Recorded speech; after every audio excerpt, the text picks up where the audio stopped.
अगर मैं मर जाऊं तो एक बात याद जरूर रखना। अगर मैं मर जाऊं तो एक बात याद जरूर रखना।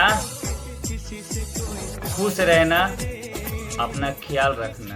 कोई प्यार न करे, किसी से कोई प्यार न करे, किसी से कोई प्यार न करे। अरे नाराज काहे होकर चल जिम तोहरा जिंदगी से बहुत। अरे नाराज काहे होकर चल जिम तोहरा जिंदगी से बहुत दूर।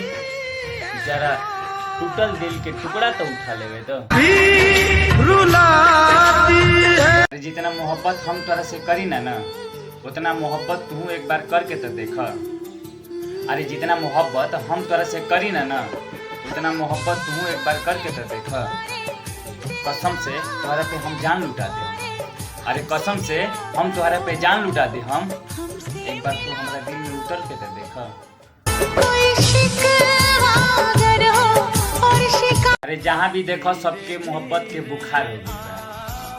अरे जहाँ भी देखो सबके मोहब्बत के बुखार हो गइल बा। आ का बताई रे भैया। अरे का बताई रे भैया, एगो हमरा शादीशुदा वाली से प्यार हो गइल बा।